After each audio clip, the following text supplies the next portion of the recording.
आपका अगला vitamin D shots, capsule या सैशे लेने से पहले ये वीडियो जरूर देखो। 90% से ज्यादा इंडियंस को विटामिन डी डेफिशिएंसी है, जबकि इंडिया में सनलाइट की कोई कमी नहीं है। और सबसे बड़ी बात यह है कि विटामिन डी लेने के बाद भी काफी लोगों में विटामिन डी डेफिशिएंसी रहती है।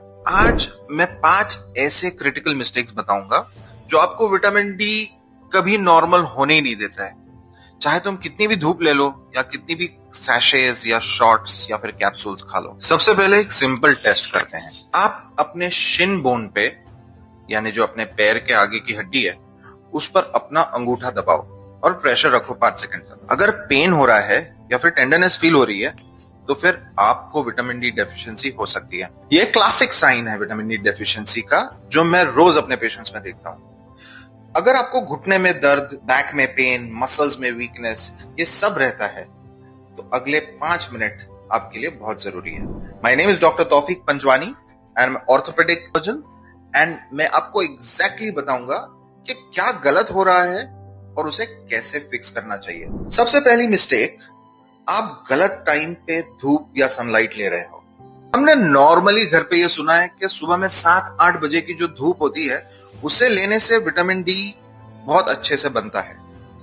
मैं समझ सकता हूं कि अर्ली मॉर्निंग में मौसम अच्छा होता है और मॉर्निंग वॉक पे लोग निकलते हैं, लेकिन विटामिन डी के फॉर्मेशन के लिए ये बिल्कुल बेकार है।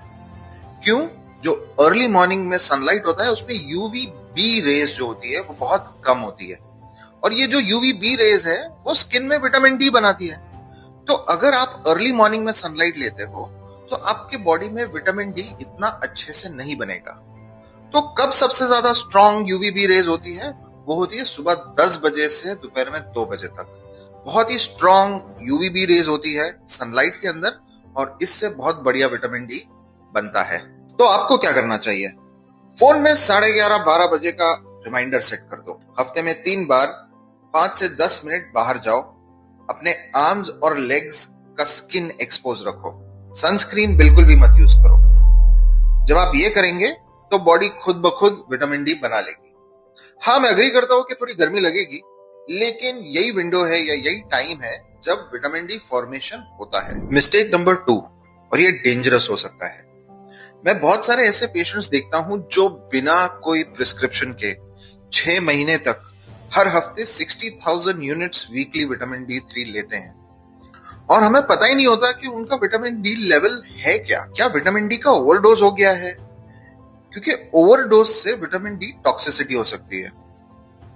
तो आपको क्या करना चाहिए? बड़ा सिंपल, एक विटामिन डी 3 लेवल का ब्लड टेस्ट करा लो। ये बहुत ही सस्ता टेस्ट है, 500-800 रुपए के अराउंड में होता है।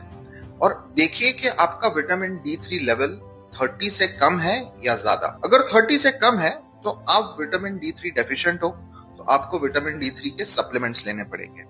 अगर आपका बिटवीन 30 एंड 100 है तो ये नॉर्मल कहा जाएगा, और अगर 100 से ज्यादा है तो इसमें टॉक्सिसिटी का रिस्क होता है। जो तीसरी मिस्टेक करते हैं वो भी बड़ी शॉकिंग है। आप परफेक्ट डोज पर विटामिन डी ले रहे हो, परफेक्ट टाइम पर विटामिन डी ले रहे हो, लेकिन आपका बॉडी अब्सॉर्ब ही नहीं कर रहा है। क्यों? क्योंकि विटामिन डी एक फैट सॉल्युबल विटामिन है। अगर फैट नहीं होगा तो बॉडी उसे अब्सॉर्ब नहीं करेगा, वो ऐसे ही एक्सक्रीट हो जाएगा, ऐसे बाहर निकल जाएगा। तो क्या करना चाहिए? आपको विटामिन डी का शॉट्स या कैप्सूल या सैशे ब्रेकफास्ट या लंच के बाद लेना है। और लंच में या ब्रेकफास्ट में जिसके अंदर आपने फैट का कंजम्पशन किया हो, यानी घी, दूध, दही, नट्स या ऐसी कोई चीज है, ये साथ में लेने से विटामिन डी 3 का अब्सॉर्प्शन डबल हो जाता है। तो हमेशा याद रखें, खाली पेट विटामिन डी 3 का कोई भी सप्लीमेंट आप नहीं लेंगे। जो चौथी मिस्टेक है वो हम सब कर सकते हैं। जो चौथा फैक्टर है वो आपका विटामिन डी लेवल कभी नॉर्मल होने नहीं देता है। उसमें सबसे पहला फैक्टर है वेट। अगर आपका बॉडी मास इंडेक्स यानी बीएमआई 30 से ऊपर है तो विटामिन डी, क्योंकि एक फैट सॉल्युबल विटामिन है, वो बॉडी के फैट में ट्रैप हो जाता है, बोन्स में पहुंचता नहीं है, ब्लड में नहीं पहुंचता है, तो इसलिए विटामिन डी डेफिशिएंसी होती है। जो दूसरा है कि अगर आपकी कोई मेडिकेशंस चल रही है, यानी स्टेरॉइड्स, डायबिटीज की कुछ मेडिकेशंस या थायराइड की कुछ मेडिकेशंस, तो वो विटामिन डी के अब्जॉर्प्शन को रोक सकती है या कम कर सकती है। आप अपने डॉक्टर से जरूर सलाह लें। तीसरा जो इंपॉर्टेंट इंडिया में काफी कॉमन पाया गया है वो है एयर पोल्यूशन। जब एयर पोल्यूशन बहुत ज्यादा हो जाता है या एयर क्वालिटी इंडेक्स AQI 300 से ऊपर चले जाता है तो UVB रेज जो सनलाइट से हमको मिलती है, जो विटामिन डी बनाती है, वो ब्लॉक हो जाती है। तो अगर आप धूप में खड़े भी होंगे तो आपकी बॉडी या स्किन में विटामिन डी बनेगा ही नहीं, क्योंकि UVB रेज पहुंच ही नहीं रहे। तो अगर ये तीनों में से कुछ भी तुम्हारे साथ हो रहा है तो तुम्हें शायद विटामिन डी के हायर डोज की जरूरत पड़ सकती है या फिर इंजेक्टेबल विटामिन डी की भी जरूरत पड़ सकती है। आप अपने डॉक्टर से जरूर कंसल्ट करिएगा।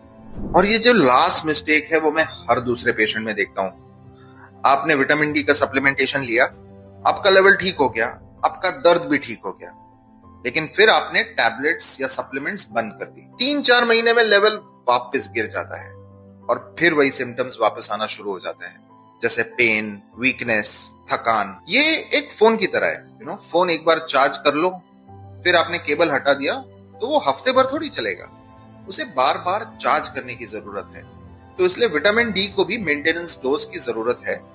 अब क्या करो, इनिशियल ट्रीटमेंट के बाद आप एक मेंटेनेंस डोज लेना शुरू कर दो।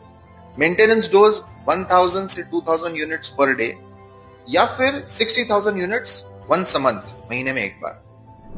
आज ये 3 काम करो। ये 3 सिंपल स्टेप्स हैं। सबसे पहले अपना विटामिन डी का ब्लड टेस्ट बुक कर लो। गेस मत करो, टेस्ट कर लो तो लेवल क्लियरली पता चल जाएगा। दूसरा, अगर पॉसिबल हो तो 11:30-12 बजे सनलाइट में बाहर निकलो। 5-10 मिनट के लिए ही डायरेक्ट सनलाइट अपनी स्किन पर लगने दो। आई नो ऑफिस होती है या फिर दूसरे काम होते हैं तो ये डिफिकल्ट है, अगर पॉसिबल है तो ये करना बहुत जरूरी है। तीसरा, जब भी आप सप्लीमेंट लो विटामिन डी का तो अपने ब्रेकफास्ट के साथ लेंगे और खाली पेट तो बिल्कुल नहीं लेंगे। अगर आपको ये वीडियो हेल्पफुल लगी तो प्लीज शेयर करो अपने उन फ्रेंड्स या रिलेटिव्स के साथ जिससे आपको लगता है कि विटामिन डी डेफिशिएंसी हो सकती है। I am doctor Taufiq Panjwani और ये छोटी छोटी मिस्टेक्स ठीक करने से बड़े रिजल्ट्स मिलते हैं। Thank you.